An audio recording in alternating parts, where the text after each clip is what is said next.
A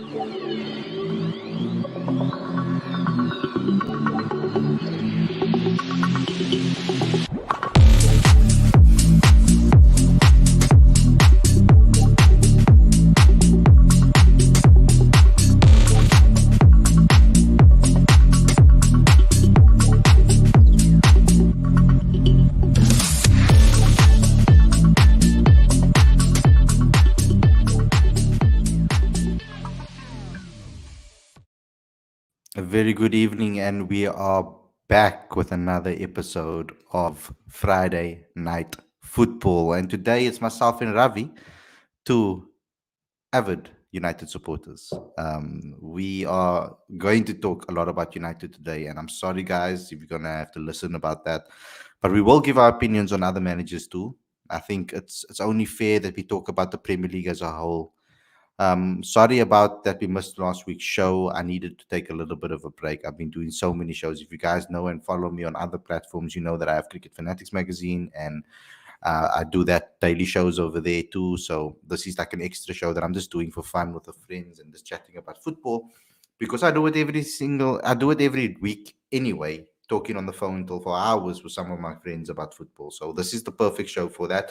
It's a show for everybody. It's a show for all friends and family that want to get involved and listen to our opinions on football. You guys can come on the show as well. There is a link in the description for you guys to do so too. And for future reference, we'll put that link in every single video so that you guys can come call in whenever you want to at any point. So that's for future reference if you're watching this video back too.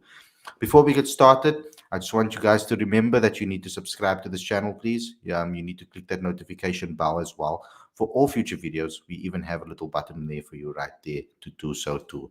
So let's get into today's discussion. Now, the headline speaks for itself. We're going to talk about Ole Haters, because no matter what Ole does, there's always haters. We're going to talk about the Tuchel hype. We're going to talk about the bar that Klopp and Pep sets for other managers in the world as well as in the league.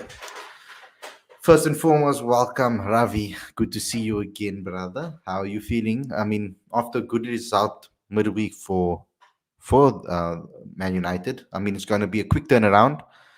I think it's crazy that United's playing again.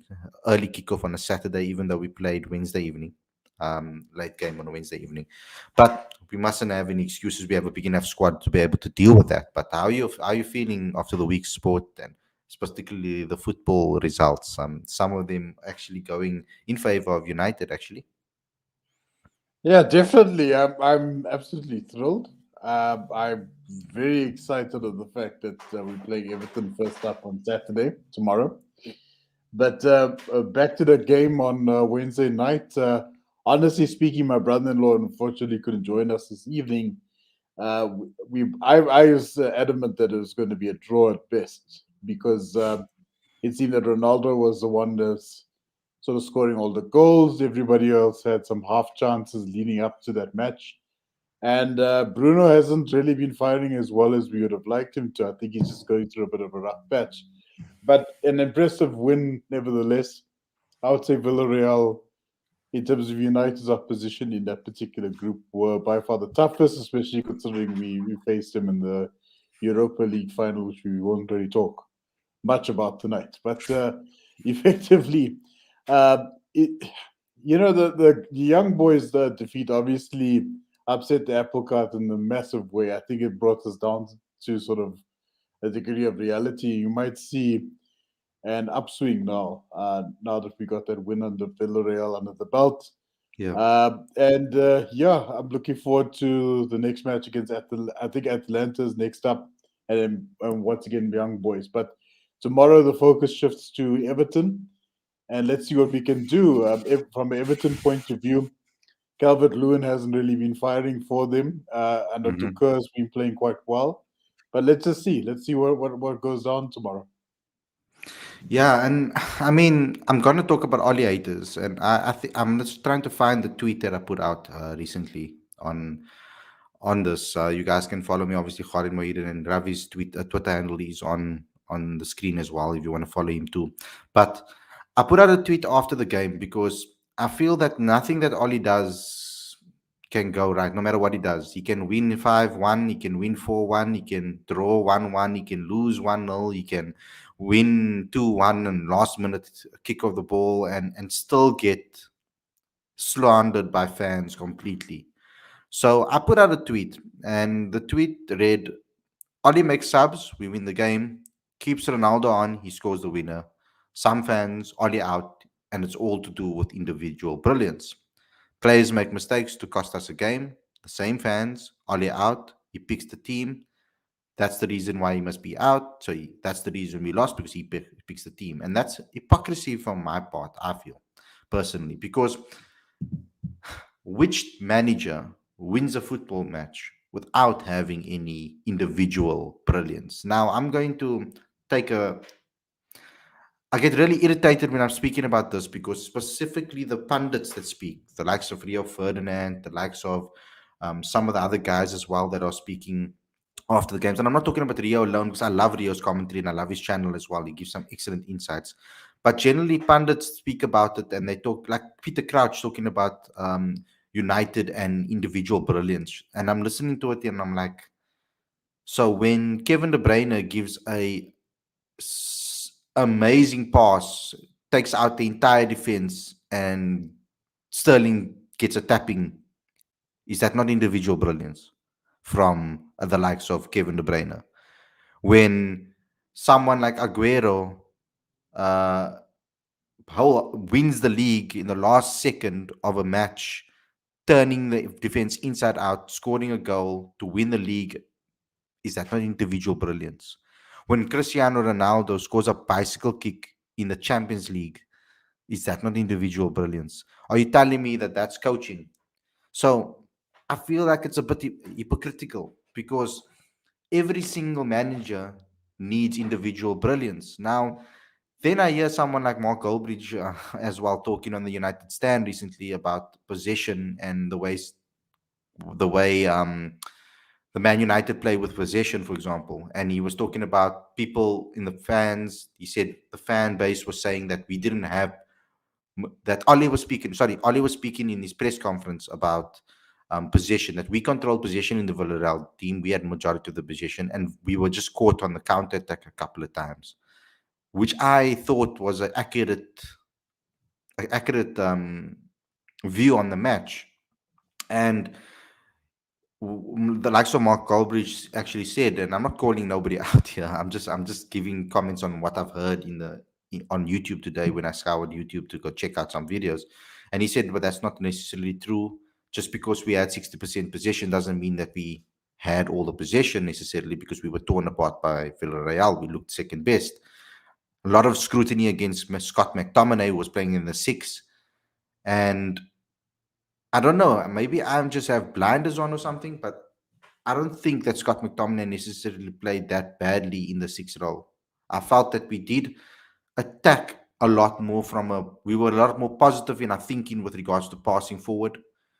We yes, we do sometimes in some cases we do pass the ball backwards when we're under pressure.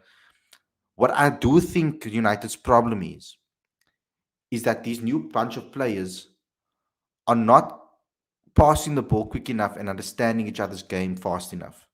So before United had a problem where we were always attacking on the left. That was the whole of last season. We didn't have a right winger. We kept on saying it. We needed Sancho.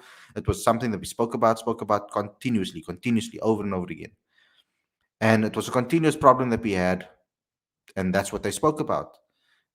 We rectified that by getting Sancho, and we have all wanted Sancho, and we got him. And Sancho's not playing on the right because Rashford's missing, so he's playing on the left.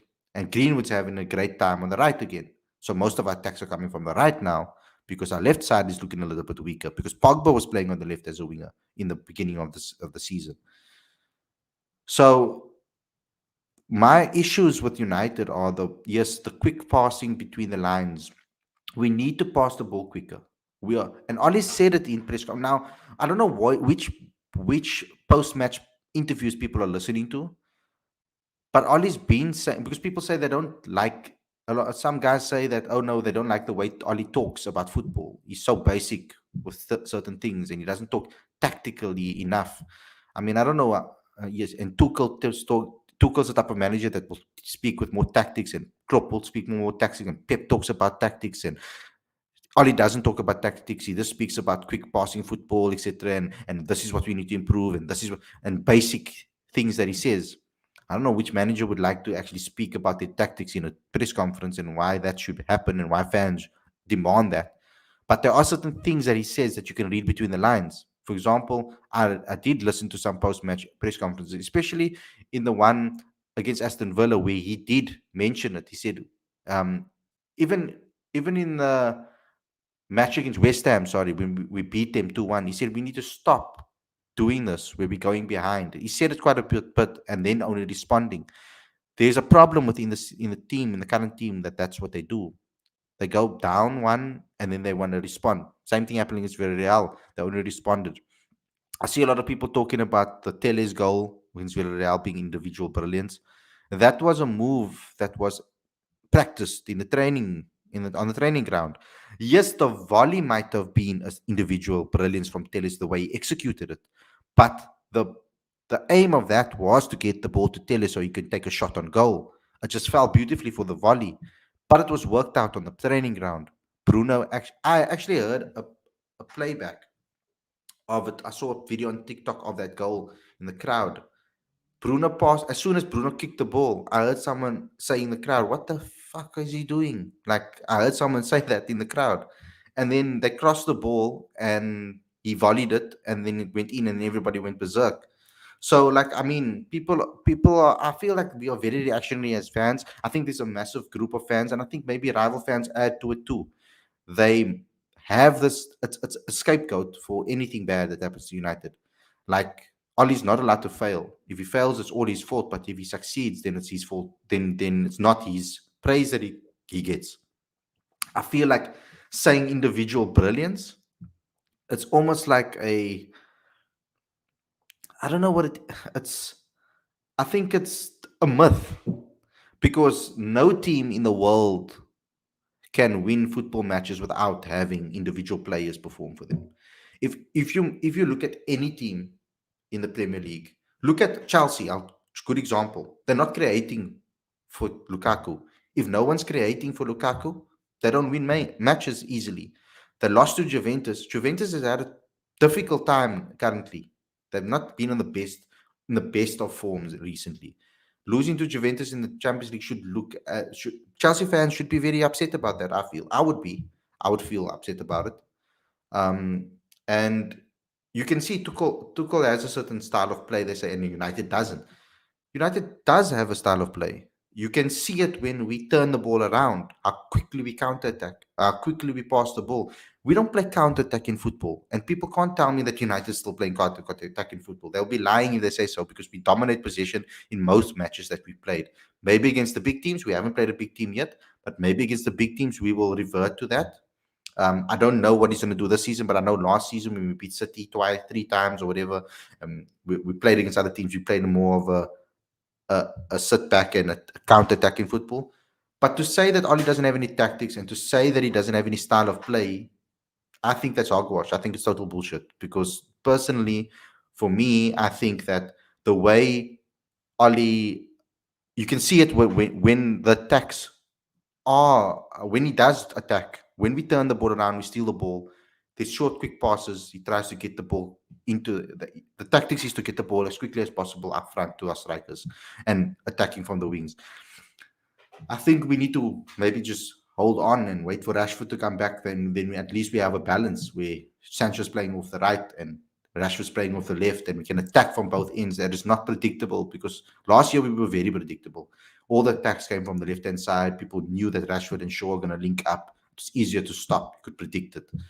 This season, a lot of the attacks are coming from Greenwood side. We're attacking the line from there because Pogba is not going to run in behind.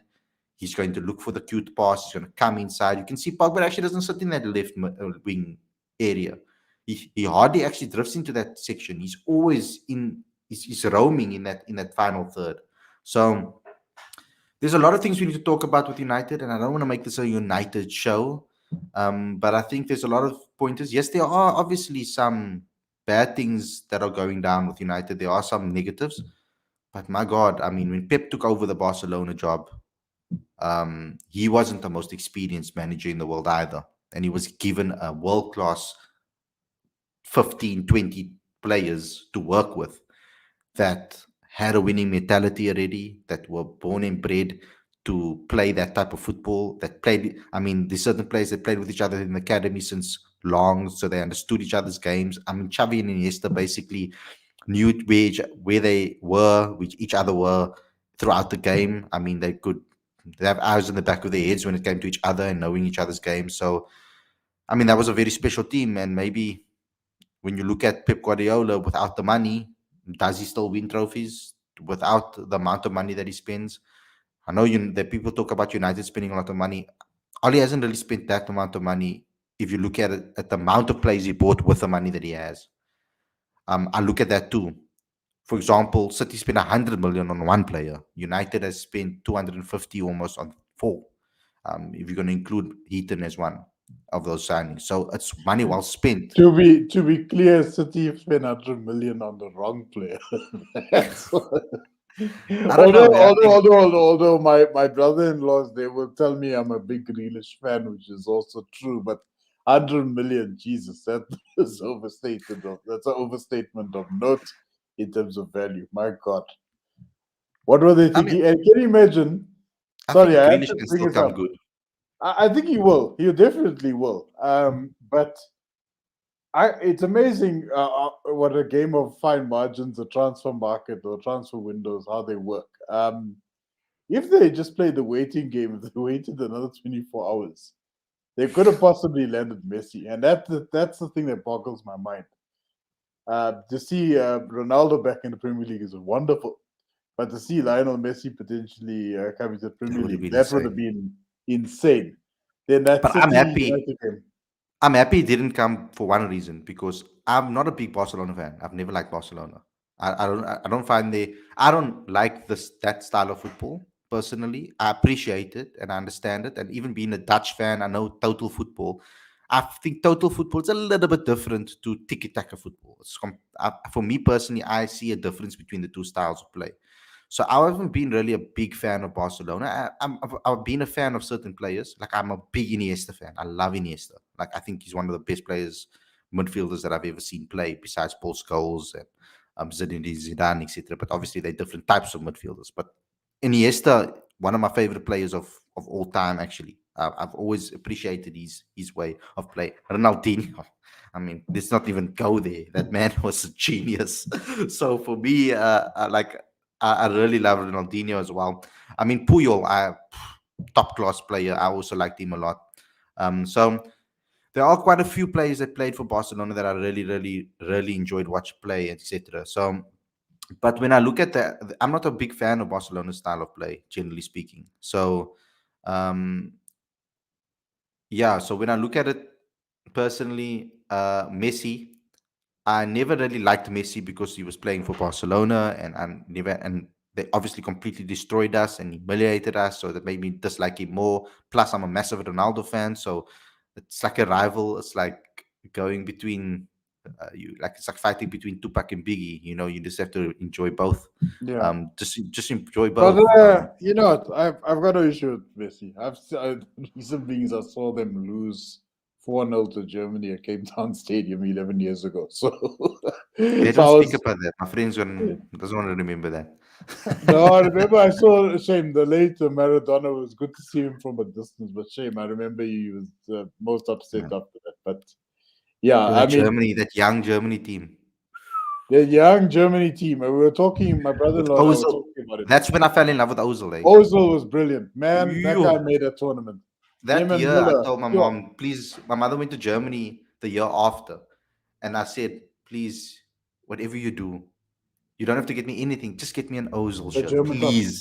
The Ozil shirt. I just want an Ozil shirt. And she came back with the Ozil shirt. So I have that Ozil shirt in No, my that cupboard. that German team was phenomenal, man. I mean, you know what's weird is that when I grew up supporting Germany when I was a kid, right? And they used to play like the stop pass football, like very very like Rigid. textbook. I think in lack of a better word. It was like stop pass the ball. But this team was young and vibrant. They played both counter attacking. I remember that Brazil match in 2014. They I mean, it was like they were practicing with the guys, man. Like they were like passing the ball around. Like you know when you see those Yeah. sharks circle around like prey in the water. There's Yeah. a bit of blood there, and then they just go after those. That's what Germany reminded me of. That young dynamic team. They just played Yeah, it outside was of the comfort beautiful zone. to watch. Beautiful to watch. I was Totally. shocked because I mean, the way Ozil played, Ozil was this took my breath away. Like I always wanted him at United. That was a player I always wanted. I don't know if he would have fitted the mold or whatever, but yo, he was fantastic. Like I really, really like Ozil a lot.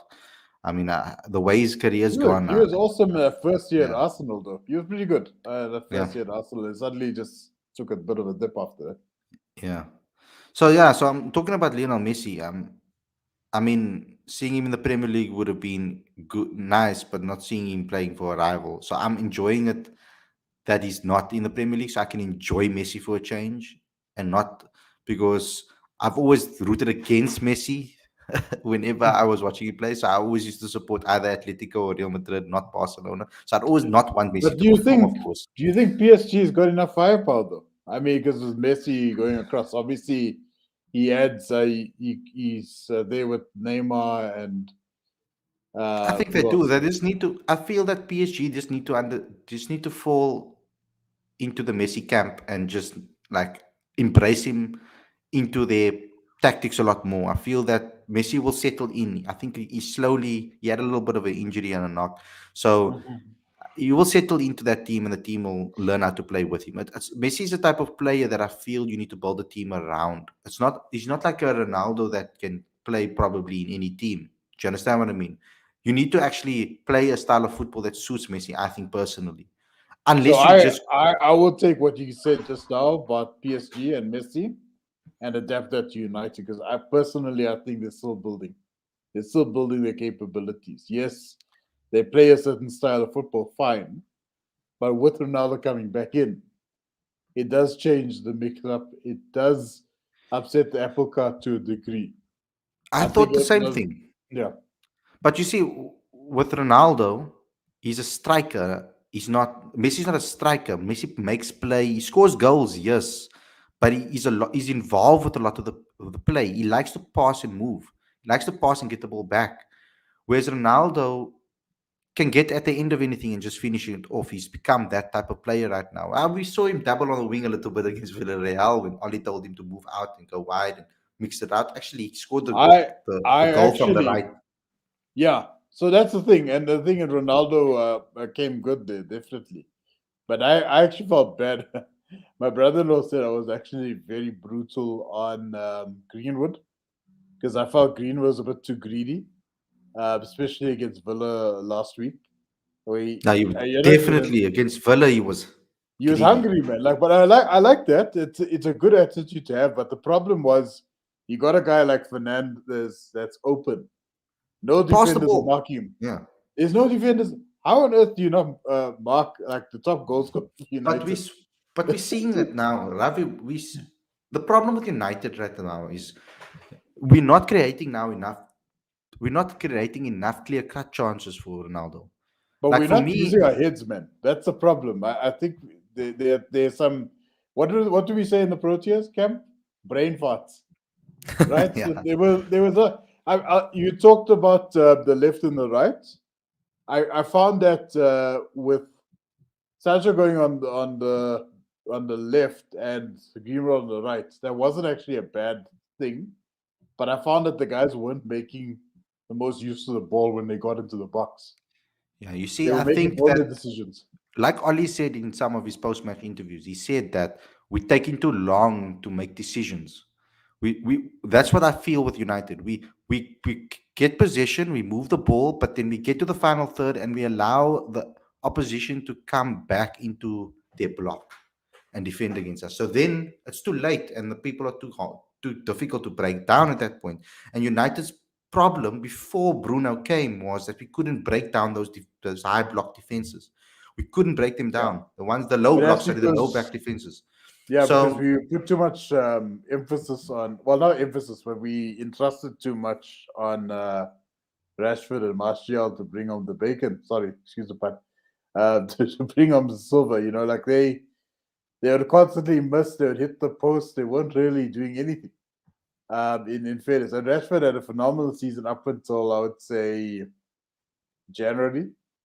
Then it sort of started dipping, and then it fluctuated a bit. But I think there was a lot more emphasis on those two, and they weren't really paying dividends, unfortunately. And I think Fernandez definitely changed the dynamic. The other thing we need to consider is, and I play devil's advocate here, right? So the United fans mustn't choke me or powerbomb me when they see me. But they, we were awarded quite a few penalties last season, right? Mm. Legitimate, I would say the bulk of them fine. But the fact is that's a huge differentiator game wise. If you get awarded a penalty one in every 2 games or one in every 3 games, it is going to play a major role in how successful you are. So I find that a lot of people are clamping down hard on Fernandez, and we just need to bear in mind look at where the team was this time last year. Look where they are now. Now you've got two very competent goal scorers in your team, one effective playmaker that unfortunately isn't executing as well as you would like. But I think it's just a matter of giving them time, letting them flourish, and letting Ole cascade those game plans as best as possible. I think that you're right, and when you said in the beginning it was 100%, they're still figuring each other out. Mm. Um, Like Sancho's yeah, the type of like for example, Sancho similarly. Remember that United bought Sancho with the aim of building the team around Sancho. Ultimately, Sancho was going to be our main creator in that team with Bruno Fernandes. They were going to create play. He was going to be one of the focal points. And yes, it would take some time for him to settle in. But at that point, we could play to Sancho's strengths and pass and move around because Sancho's not a direct type of winger that's going to run at you directly. And he's maybe going to have to adapt his game to fit into United style of football. What we need from Sancho right now, what I would like to see from Sancho is beat a player, cross the ball in, beat the player, lay it off. Beat the player, and not and take a shot. That maybe cutting in and take a shot. I want to see that type of thinking. Sancho is so used to playing a little bit, getting extra touches, passing the ball, getting it back, moving, passing, moving. He's more like that, and I feel that maybe, perhaps, Danny van der Beek can be that puzzle for Sancho because I think that's they'll be my able to thing. I play. feel I feel bad for that dude. Interesting fact for the viewers that I don't know how many viewers are watching now, but interesting fact: Donny van der Beek's father-in-law is actually Dennis Bergkamp. So Donny is actually going out with Dennis Bergkamp's daughter, and I never knew if that. I can only be a fly on the wall just to understand what that dinner table must be like. It's like you got one of the greatest Premier League players of all time at the head of the table, and you got Donny van der Beek sitting there, and he's like, maybe tomorrow I'm going to get No, the but start. I think people are You feel bad for exact. the I guy. think, but I think people are overreacting with Donny. To be honest, like I'm a big Why? Donny fan. I'm a big Donny fan, right? But wasn't he at the starting lineup at Ajax though? Because this Yeah, team but better than I do. remember this type of football that Ajax play. Ajax plays a position pass and move type of football where Donny was the 10. But So Donny, being Donny Donny was in the himself, okay, Champions wait. League quarterfinal. Check I this out. get He was in that, the Champions League but quarterfinal I 2 can years only ago. go. I can only go on what Donny van der Beek said. I'm not going to go on what the Daily Mail or the Star said, or the Telegram, or whatever the other shit applications they have in England. Like I'm not going to talk off that. I'm going to talk off. All I'm going to talk off is what Donny van der Beek said. Yes, he might have been. He was pissed off that he didn't get to play, and it's fully understandable. Ollie said it in his presser today. He said he was probably the most sub player in from probably United's history. The amount of times he was on the bench and never got to starting position, he probably has a record for that. But how And valuable is Ole Gunnar Solskjaer? yeah, but that's what I was saying. But he said there was times when he was upset that he didn't get to start, and there's certain times where players, if they were sulking, then they need to have a chat. You can be upset that you're not starting because that's what you want to see. I'm happy that Donny was upset that he didn't get to play because you want the players to want to play for United. You don't want bench merchants that's sitting there and just hoping they get the opportunity. No, exactly. Hoping You this need chilling to they be the taking their hardest paycheck. worker. You need to be the hardest So, worker on the field, and you and know he what? needs to show it when he gets the Yeah, opportunity. Like, yes, he was you man must of the take it. match. Yeah, because they started Yes, him. he Didn't they was. start him against where is it? When we got knocked out of the League Cup, right? Yeah, West Ham. They I was gave going to him. talk They about that gave him a. now. They gave him a starting lineup, right? So he got in the starting lineup. Golden opportunity to come to. Fine, you're a bit rusty. Fair enough, but you go there prepared, man. You have to go there prepared. You have to go And there he played willing to make well. He changes. was man of the match in that match from a United point of view. He played well in that match, but he didn't play in the role that United need him to play. So he played in a Mhm. different type of role. Now I can only go on what Donny van der Beek said himself. Ferdinand interviewed Donny on his five channel on his channel. Please go watch that interview, guys, because it will be very insightful for you, all of You you. should put the link on the thingy. Yeah. No, it's okay. They can go find it. Five. There's a five YouTube channel. You guys can go there. It's the Real Ferdinand Five. He's Vibe with Five. It's a very popular YouTube channel. I think it has over 600,000 subscribers. Rio Ferdinand is a legend, of course, and Steven Housen is one of the guys Oh, he's brilliant. on there as well. So, um, and Joe as well, he's on there. So when I'm talking about a guy like Van der Beek, what Van der Beek said. He said, when playing in a team like Ajax, in a system like Ajax, a 10 is different in a system at Ajax. A 6 is different in a system like Ajax, and a 6 Right. and an 8 is different. They have a different role in a system like Ajax.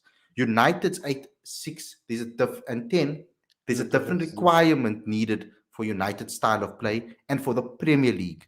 Because the Premier League is a lot more intense than what Yeah. the other leagues are. So players are on you a lot quicker. Our number 6, the ability needs to be, they need to be tenacious, they need to have heart. They need to fight. They need to tackle. They need to intercept. They need to be able to get the passes quickly from defense into attack, seamlessly. Get the ball to Bruno. Get the ball to Pogba. If you But need to Donny get the can do ball, that though. so from an Donny attacking, can do that. so let's wait. From an attacking point of view, yes, 100% Donny will can have the ability to spread the passes and do all of that. Mhm. But when you have a situation where you need to win the ball back, turn the attack over, win the ball back, and play the safeguard from a defensive point of view, that's where I'm worried about Donny van der Beek. He was at fault for the goal against West Ham, the first Mhm. goal. He didn't track his marker, and they ended up going skinning Teles and then scoring the goal. So he's So kind of like playing out of position in a manner of speaking. no, I wouldn't say playing.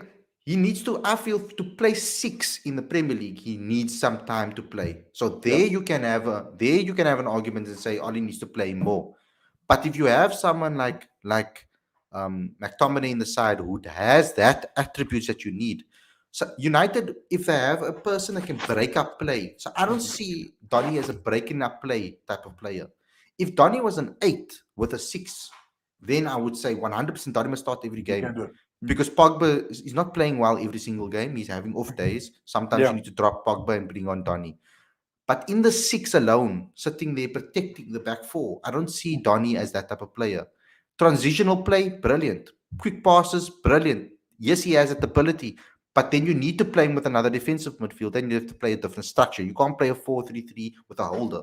You need to play a four. You Yeah. have to play So you Matic and play. Donny, Matic and Yeah. Donny maybe, Or Matic and Donny McTominay and maybe, Donny. and then you have Fernandez, but then put Pogba on the wing. No, you can't. If you want to fit Pogba and Fernandez both in the team, they both have to play as eights, and you need. This is what I think personally. If you want to fit Pogba and Fernandez in the team, you need to play both of them as eights and one holder, either McTominay, either Matic, either Fred. Fred is Okay. shit, so Fred should never play. That's what I think. Fred, But We are given for free to Arsenal right now. but he I'll was give him for responsible for free the to them. goal. He was one of the guys responsible for Yeah, the but goals. So Khalid, against Villarreal. again, but bruh, you'll be standing in front of me, bro. And if I was Fred, the ball would somehow go that way, like a Roberto Carlos sort of pass and back to you. It's like the bra can't pass straight, man. He can't pass straight. And those back passes trouble me, man. Yo, I get anxiety when this bra like he's got the ball on him. I don't know Yeah. what he's gonna do. Yeah, no, it's interesting. But let's move on. We spoke about United for 34 minutes, so let's move on because we're talking about creating chances for Ronaldo. And I was speaking about how when United don't create chances for Ronaldo, we're lacking I goals. want to speak about something that's So, not related to so United. can I just transition from this one quickly? So, What? But you're going to talk about United again? no, I'm not. I'm Okay, not. fine. So, United's problem currently is obviously Ronaldo not getting enough chances to score goals in the Premier League. Currently, we want him to create more chances. I feel that the same thing can happen to Chelsea. I'm looking at Tuchel and I'm looking at his record, and yes, they had a lot of harder matches than United in recent times. So you're going to look at the loss against City and you're going to say, tough luck. City's a good team. You're going to look at the loss against Juventus. Some may say, okay, good, tough luck. Juventus is a good team. But ultimately, in those matches that I watched, the lack of opportunities that they created for Lukaku was the issue. And if you don't, I don't think Lukaku is a type of player that will always pop up and get you a goal if he gets the opportunity first time. I feel that Lukaku is a momentum type of player in a game. He gets momentum from bullying other people, getting the confidence, getting the ball in, having a few shots. That's how I feel Lukaku is a steamroller. That's what I feel like he is. You need to rev him up, and then he'll run over you like a flippin', like a steamroller, like a heavy roller. Agreed. That So I tell you something, right? I was never sold on the idea of getting rid of Lukaku, never, because I'll tell you something. The one thing about Lukaku, sure, you'll struggle against the big teams, the top six, fine, but seven, eight, nine, going all the way down to the bottom, the scrubs, you'd always pocket a goal against them, and that's what you want in the Premier League. You want a striker that may not be competent against every single team, fine. But for the bulk of the teams in the Premier League, still have the ability to break through the defense. Definitely the bottom three. That's what you want. You want that. I Lukaku for guess me is a so Premier League because striker. yeah, of Champions course League on the other hand, Champions League is a bit different. yeah, of course. But I mean, I've heard a lot of Chelsea fans speaking about Lukaku like he's the second coming of Jesus. So, like they've been speaking about Lukaku like he is the thing, like he's better than Ronaldo and all of these things that I'm hearing. And I'm looking at it, and I'm like, but Lukaku, yes, Ronaldo. Lukaku has improved a lot. And the one aspect of his game that he has improved a lot, which I appreciate, is the ability to be able to hold up the ball, which is something he admitted before the season started in a Premier League interview. He admitted that it was a part of his game that he didn't want to do. So when he was at United, he never wanted to play like that. He never wanted to hold up the ball. He wanted to run in behind. And United at that time weren't playing that type of football under Jose.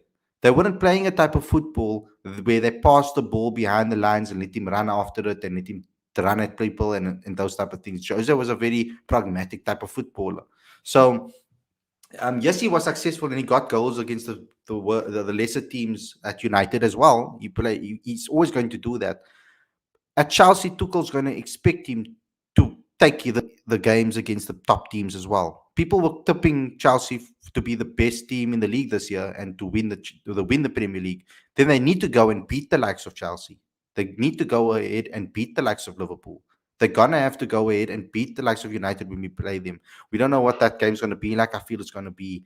You never know at the moment because it depends on who's fit for United and who's in form. I think Ollie needs to be a little bit more ruthless and start picking players on form and over we trust alone only. But that's another story. But from a Tuchel He perspective needs and to Chelsea know how to perspective, sub. He needs to know when to sub, man. Cavani sitting there for 20 minutes is not acceptable. but it Sitting. worked.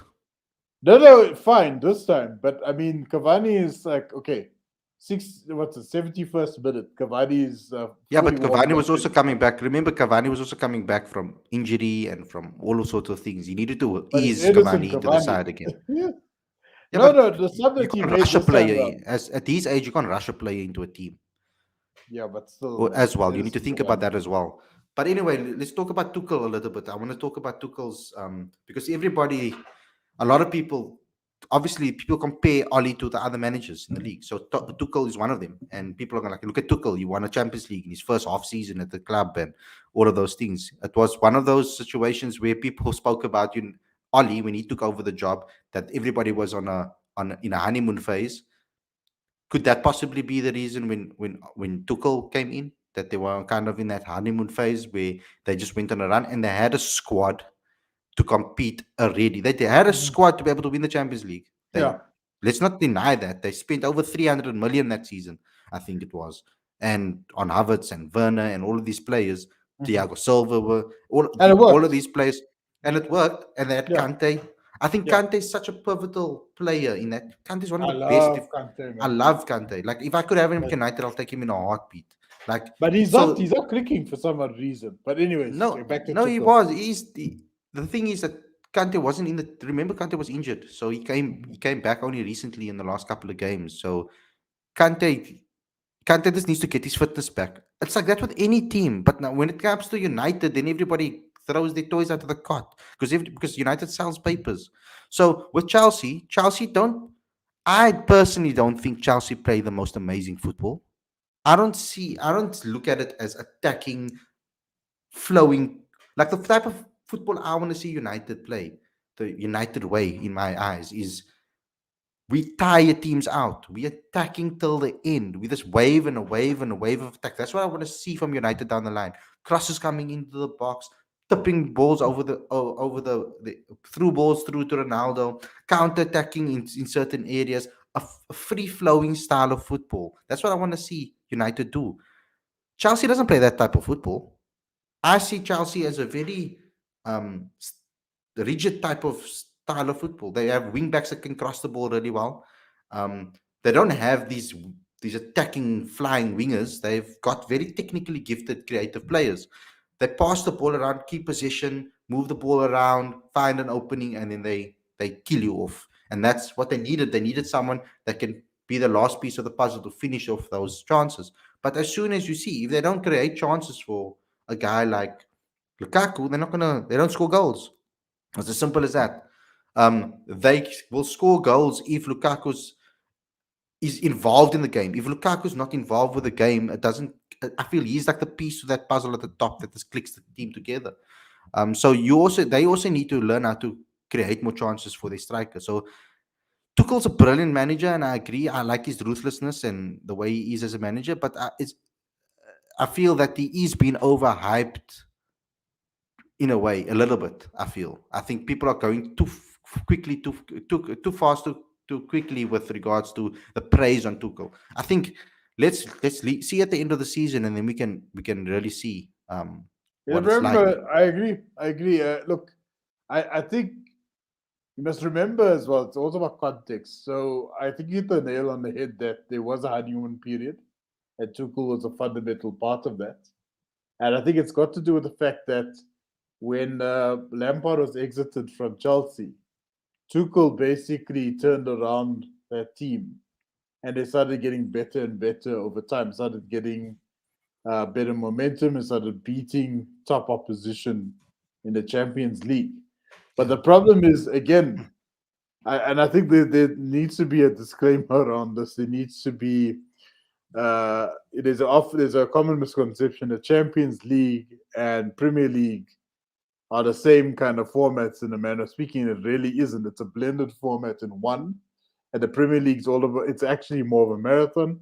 Champions League, it will end up graduating towards knockout football as well. That's the beauty of the Champions League, Oh, and beautiful competition. Yeah. that's the majesty of it because you're combining a number of different formats together, first leg, second leg, and then group stages and so on. But at some point, the iron gets struck quite hot, right? So it's knockout football at some point, and that's when the best of the best will really come out. But in the Premier League, I'm not saying that the best of the best don't show up. It's just that it's a much longer race, if that makes sense.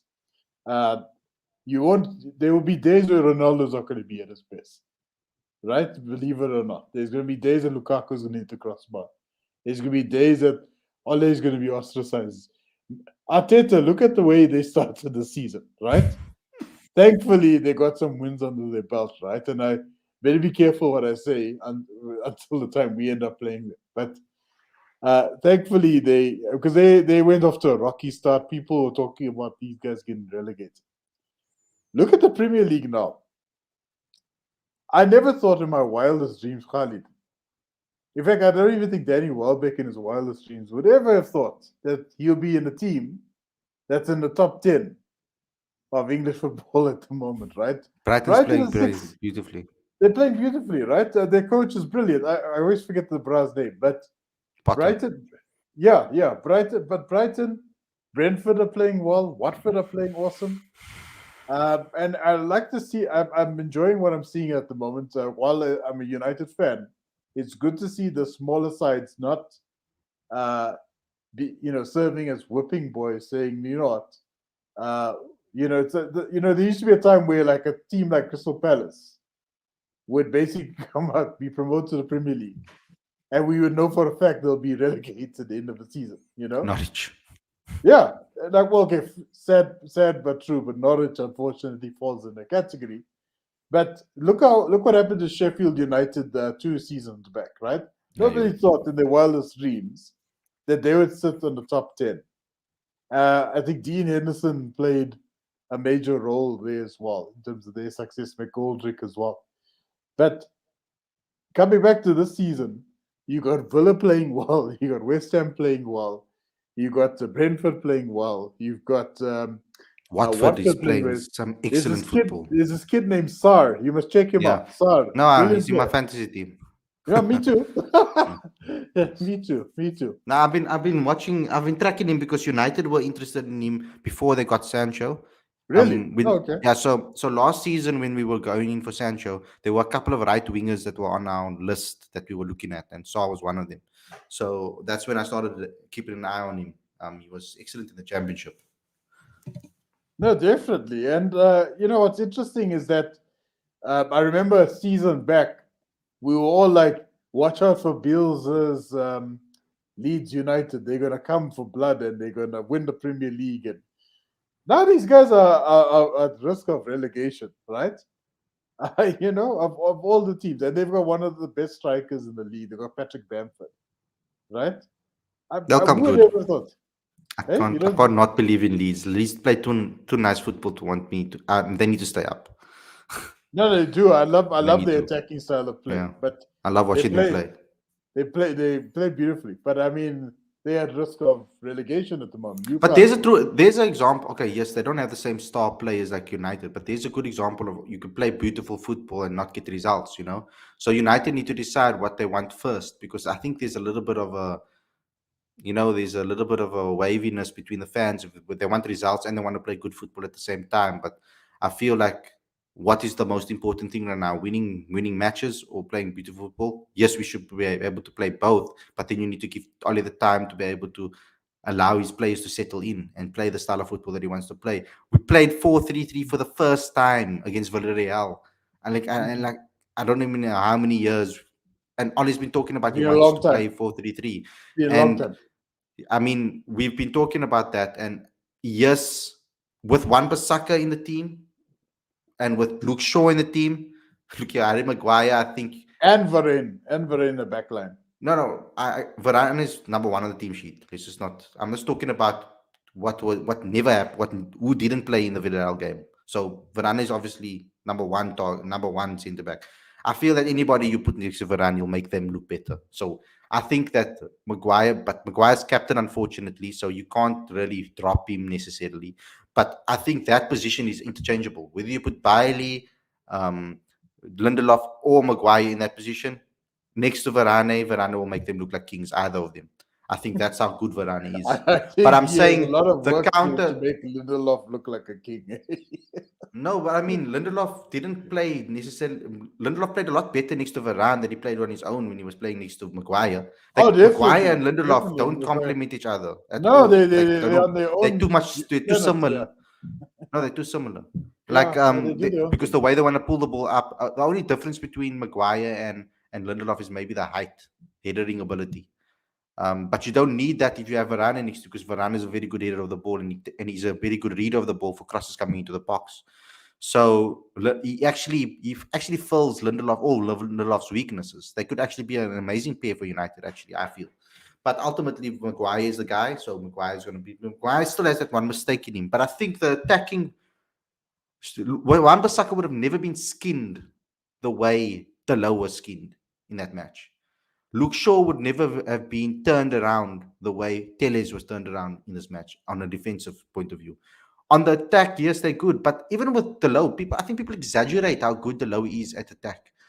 Yes, he crosses the ball because he whips it in, but he whips it into nowhere sometimes, like absolutely nowhere. He has a whip on it and a curl on it, but it goes into the stands. How many of the balls actually went to Ronaldo? You literally just, you know what frustrates me is, we played a style of football in the League Cup that suited Ronaldo. The way Teles was crossing the ball in, the way that Delo was crossing the ball in, the way some of our attacking midfielders were popping balls over. We were playing a style for Ronaldo, but with Martial up front, who doesn't play that style of football, where Martial wants the ball at his feet and he wants to run at people. But with the current team against Villarreal, we are playing a style that suits Martial more than Ronaldo, because Ronaldo moves into good positions to score and put the ball in the back of the net. We cross the ball. For Ronaldo, what frustrates me is you don't even have to cross the ball in accurately. You just have to get it somewhere in the box, close to him. He'll put it in the back of the net. You'll fetch the ball. That's how high he jumps. So you don't have to be 100% accurate. But you can't be kicking the ball out with crosses. But let's move on. We spoke about Chelsea. I think Chelsea have excellent wing backs. They cross the ball. Marcos Alonso, big fan of him. Um, I think that they cross the ball in well. They need to get the ball into Lukaku. Chelsea is a very dangerous team. What's nice about Tuchel's team is they suffocate you. That midfield suffocates you, and if you can break that midfield down, you win the game. Simple as that. If you stop the ball from getting out to the wingers, I mean to the fullbacks, if you can stop that from happening and you can break down that midfield, that's how you win that game. So perhaps having two like McTominay and Fred in the middle, breaking down and being a nuisance and causing havoc in the middle could be a good strength for United's favor Yeah. against certain teams. What I want to see Oli do is adapt the team according to what we need for certain positions and certain games. The lower teams, no. We play 4-3-3, play attacking brand of football. You fuck them up at home. That's the deal. You override them. You overload them and you completely play them. You just run at them, run at them, run at them, run at them, wear them down. That should be the key. So that's what we should do from a United's perspective when it comes to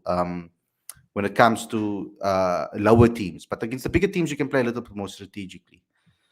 Now let's move on to Pep and Klopp, because I feel they set the bar, and we know they set the bar. They set the bar for the rest of the managers. But there are some critics that I have for them. Okay, not for Klopp so much. I feel Klopp for me is the complete manager. I think for me, he was the manager that I wanted at United. I'm gonna be open and honest here. When Fergie left, that was the guy that I wanted. 100%. That's the guy that I wanted at United. Is Klopp. Unfortunately, that didn't happen. We got David Moyes. What a downgrade. But anyway, Hey, so he's Klopp's the doing well complete. now. Yeah, well, yeah. He's doing But very well now, David Moyes. yeah, so for me, Klopp is the complete manager. I think that his board needs to back him a little more, and give him the players that he wants. And you'd be they're actually holding him back. The owners are actually holding Klopp back. If Klopp had a checkbook like he had at City, guys, watch out. For me, I feel Pep is kind of underachieving. I know that's a big statement to make because they won the league consecutively and they won all the league trophies and whatever English trophies, etc. But the man should be winning the Champions League with a blank checkbook like he has. When he doesn't have, when he wants to replace a left back because he's not happy, he buys three. A right back, sorry, he buys three. If he's not happy with his centre backs, he'll buy one in January for 60 million. If he's not happy with his But they're striker, so he's like, stupid to go get buy. rid of. But he's so The stupid only to get thing rid of that stopped Aguero. He's so stupid. I'm sorry. No, I don't. Well, I think they were very confident that they were going to get either Messi or Kane. They were very confident. The And they got only thing Jack. that's no, but the only reason it's not City's fault. They were willing to spend that money to get Kane. Tottenham just Levy, Levy's a stubborn asshole. He will never let go of he will never let any players go if he doesn't want him to go. So I think the only thing that would have But probably you made him kind of like, yeah, you can't blame the bro. I mean, he's your best. Well, Son is actually your best player, but Kane is one of your best players in the team. What do you do in that situation? But then again, you could have sold him at a packet and probably reinvested in the team a little bit more. perhaps yes. But I think you see the understanding around Kane was that you have Kane, you will get guaranteed goals. But having an unhappy Harry Kane, like currently, they thought he was going to be professional enough to just turn up, and I think Kane Nah, he is doesn't want it. professional. I think Kane is professional, but I think that the whole saga before the season got into his head. I honestly think that's what happened. Yeah, but the So way he managed it, in fairness to Tottenham, the way Harry Kane managed it wasn't the best. You don't announce that you want to leave the club before your agent gets on the phone with potential clubs and gets the offers going, and then you have a discussion internally. That's where it got. That's where they cocked it up. I think if they handled it legitimately as a unit, he probably would have been playing for City by now. But they cocked it up. I just think that Tottenham didn't want to let him go, and especially to a team like City. And it surprises me what they've done, Spurs, because they let Jose Mourinho go for pragmatic football, and because of the style of football they were playing, and they weren't happy with the style of football they were playing. They let him go, but then they replaced him with a guy that plays a similar brand of football, Yeah, just exactly. less, It doesn't make just a sense. little worse than Jose does it. So it I don't didn't. understand The it. recruitment has been poor. I know they wanted Conte, but Conte's demands was probably too high. Because Conte's the type of manager also, like, you need to give him what he wants so that he can play his style of football. Like, give him the players you want, and he deserves that respect. Conte deserves the respect to be able to get the players that he wants. So if you don't give Conte the players that he wants, he's not going to sign that deal and come to the club. We saw him fall out with Chelsea. We saw him fall out at Inter. So he's that type of manager. You need to give him what he wants, and I don't see him going anywhere else. But right now, Conte, I don't want him at United because I feel like we're not going to see any youth players come through the system. Never mind, forget about Ilanga and Diallo and all of those young players coming through the system like Sharatire and all of those guys. Forget about them coming through the system if Conte comes there. So yeah, generally speaking, I mean, Pep, we saw there's some flaws in Pep's game as well. We can get at them. Um, I mean, they never create the.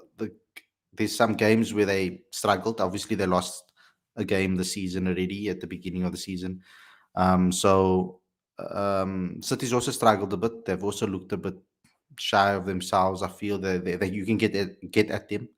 So at least that's good for United. This game this weekend is going to be a big one. Draw there, United can go top of the league. So it's massive. We United's been given Against every Everton. single.